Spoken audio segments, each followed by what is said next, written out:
Hi everyone, this is Mannu Kumar Singh.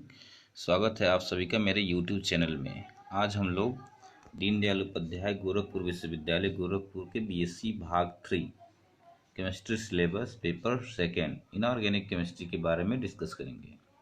ठीक है, इस चैनल को लाइक एंड सब्सक्राइब कीजिए। चलिए आज का हम टॉपिक डिस्कस करते हैं इनऑर्गेनिक सिलेबस। ठीक है, inorganic chemistry paper second BSc part 3 के लिए। ठीक है, तो देखते हैं क्या क्या है। ये आपका है बीएससी 3। ठीक है, पेपर सेकेंड इनऑर्गेनिक केमिस्ट्री।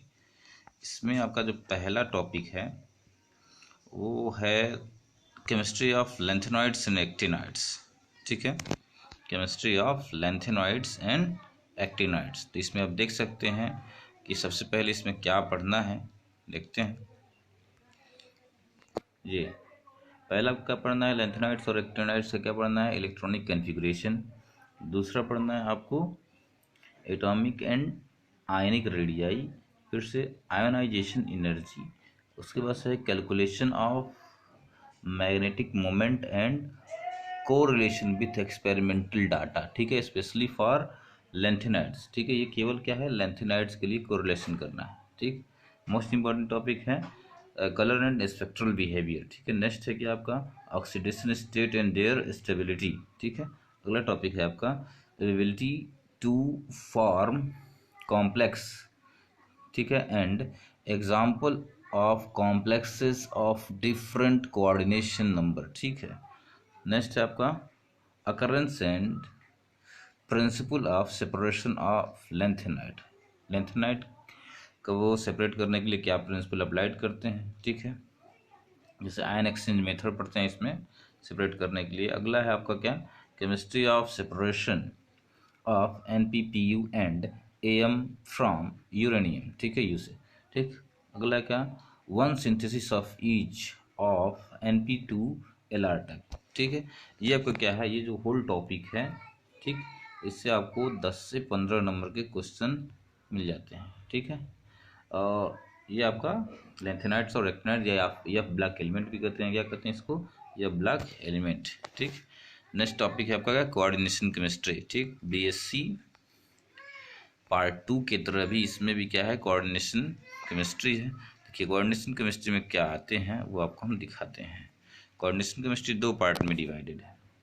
ठीक है, फर्स्ट पार्ट में क्या पढ़ना है आपको, क्रिस्टल फील्ड थियरी। क्या पढ़ना है, क्रिस्टल फील्ड थियरी।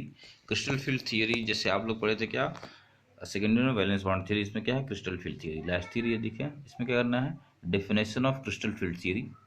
ठीक, क्रिस्टल फील्ड थियरी का definition, D orbital splitting in octahedral. थोड़ा सा आपको आउटलाइन बताया गया होगा बीएससी पार्ट 2 में। ठीक है, किसके लिए करना है ये स्प्लिटिंग, टेट्राहेड्रल एंड ऑक्टाहेड्रल है, टेट्राहेड्रल है। उसके बाद से क्या है, नीचे देखिए स्क्वायर प्लेनर है। ठीक है, फिर से क्या है, explanation of weak and strong field ligand. ठीक है, DQ and factor influencing its magnitude. ठीक है, calculation of crystal field stabilization energy. ठीक है, इसको क्या कहते हैं, CFSE,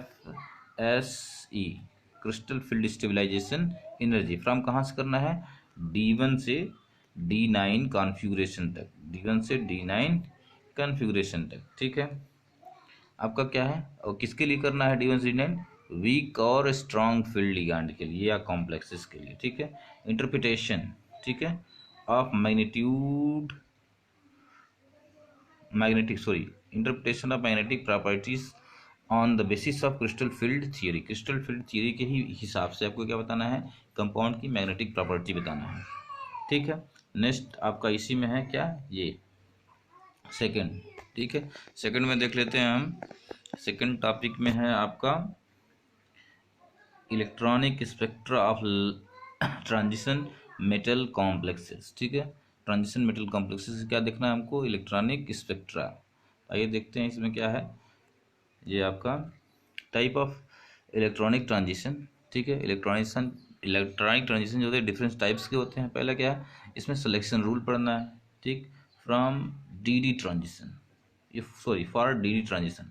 सिलेक्शन रूल पढ़ना है किसके लिए, डी ट्रांजिशन के लिए, चार्ज ट्रांसफर स्पेक्ट्रा के लिए, और भी है इसमें, ठीक, metal to metal ligand charge transfer spectra, जैसे डी ट्रांजिशन के टाइप्स हैं या चार्ज ट्रांसफर स्पेक्ट्रा के टाइप्स हैं, उसी में metal to metal, ligand to ligand, ये सब इसमें पढ़ना है, ठीक है।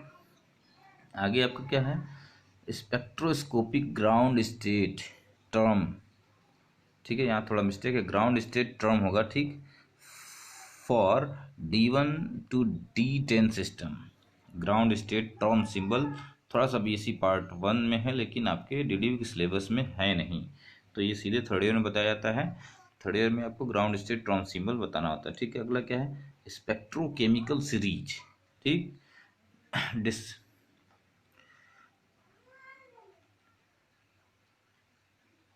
Discussion of the electronic spectra of any, मतलब इसमें से क्या, किसी एक का इलेक्ट्रॉनिक स्पेक्ट्रा, सॉरी इन दोनों का ही केवल इलेक्ट्रॉनिक स्पेक्ट्रा ही डिस्कस करना है। जैसे क्या है, टाइटेनियम एनिमल Ti, वाटर का होल 6, और कोऑर्डिनेशन स्फीयर के बाहर क्या है, +3 आयन्स है, ठीक है।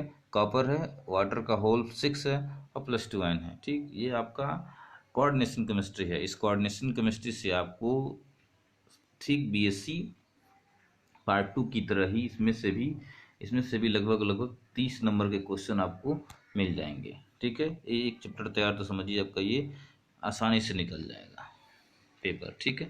अगला आता है चैप्टर आपका मेटल कार्बोनिल, ठीक है। मेटल कार्बोनिल और मेटल नाइट्रोसिल, अप्रॉक्स 10 नंबर के क्वेश्चन इससे आपको मिलते हैं, ठीक है। मेटल कार्बोनिल और मेटल नाइट्रोसिल से, ठीक, तो देखते हैं एक एक करके स्टडी करते हैं इसमें। ये आपका क्या है, मेटल कार्बोनिल, ठीक, इसमें क्या है, लिगैंड बिहेवियर पढ़ना है, मतलब कार्बोनिल जो होता है C ट्रिपल बॉन्ड O होता है, ठीक, इसमें कैसे होता है, ठीक, तो इस सॉरी ऐसे होता है, ठीक है, तो इसका कार्बोनिल बिहेवियर पढ़ना है, लिगैंड बिहेवियर, ठीक है, ऑफ कार्बोनिल, ठीक, जनरल मेथड ऑफ प्रेपरेशन, ठीक है, रिप्रेजेंटेशन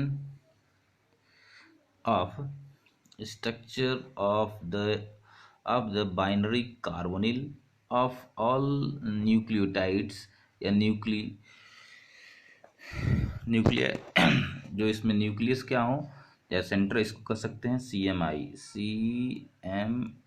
मतलब सेंट्रल मेटल आयन के रूप में क्या हो उस कार्बोनिल में, वेनेडियम हो, ठीक है, क्रोमियम हो, मैग्नीज हो, आयरन हो, कोबाल्ट हो, निकल हो, इन सब D ब्लॉक एलिमेंट के ही क्या हो, ये CMI हो, और उसके साथ क्या लगा हो, कार्बोनिल, जैसे आप पढ़े होंगे VCO का होल 5 होता है, या अलग अलग कंपाउंड इसमें उसके स्ट्रक्चर डिटरमाइन कर रहे हैं, ठीक है।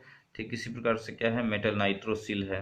मेटल नाइट्रोसिल में क्या है, इस नाइट्रोसिल का NO का क्या पढ़ना है, लिगैंड बिहेवियर। लिगैंड बिहेवियर दो तरह से होता है, एक न्यूट्रल के रूप में, एक प्लस के रूप में, एक माइनस के रूप में। देखिए ये दिया है, तीनों तरह से क्या पढ़ना है, लिगैंड बिहेवियर। एक और दिया है कि NO को ब्रिजिंग के रूप में भी, ठीक है, ब्रिजिंग के रूप में क्या पढ़ना है, इसका लिगैंड बिहेवियर, ठीक है। Preparation and structure of nitrosyl, ठीक है, इसका structure, preparation and structure of nitrosyl, ठीक। नाइट्रोसिल इसमें क्या पढ़ना है, इसका भी CMI या central metal ion chromium, iron और रुथेनियम के रूप में होना चाहिए, ठीक। फिर से देखिए, एक और स्पेशल टाइप ऑफ कंपाउंड इसमें पढ़ने हैं, कार्बोनिल नाइट्रोसिल कंपाउंड, ठीक है, और साइनो नाइट्रोसिल कंपाउंड। ये दोनों ही बड़ी इंपॉर्टेंट कंपाउंड हैं, ये इसमें पढ़ना है आप सबको, ठीक है।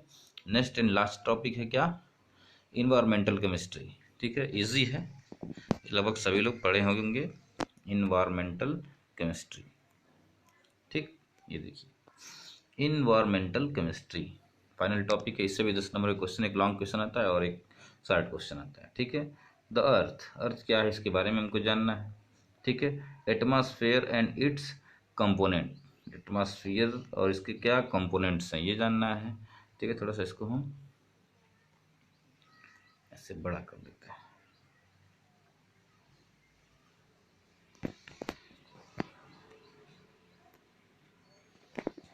ठीक है। और ये टाइप ऑफ पॉल्यूटेंट हो जाएंगे एंड देयर सोर्स, ठीक। ग्रीन हाउस इफेक्ट हो जाएगा, क्या हो जाएगा, ग्रीन हाउस इफेक्ट। और फिर से ग्रीन हाउस इफेक्ट, फिर से and global warming, acid rain, ozone layer. ठीक है, इसमें क्या है, ओजोन लेयर का इंपॉर्टेंस पढ़ना है और इसके क्या पढ़ने हैं, प्रोटेक्शन, मतलब ओजोन लेयर का इंपॉर्टेंस भी पढ़ना है और इसके क्या पढ़ने हैं, प्रोटेक्शन भी पढ़ने हैं। ठीक है, तो इसमें सबसे ज़्यादा इम्पोर्टेंट टॉपिक आपका ओजोन लेयर डिप्लेशन करके पूछ देता है, या इम्पोर्टेंस करके पूछ देता है, और प्रोटेक्शन करके पूछ देता है। और एक और पूछता है कि हाउ, मतलब कैसे एटमॉस्फेयर में ओजोन का फॉर्मेशन होता है। ठीक है, ग्रीन हाउस इफेक्ट भी पूछा जाता है, आप सभी लोग पढ़े भी होंगे इसको। ठीक है, तो ये आपका सिलेबस है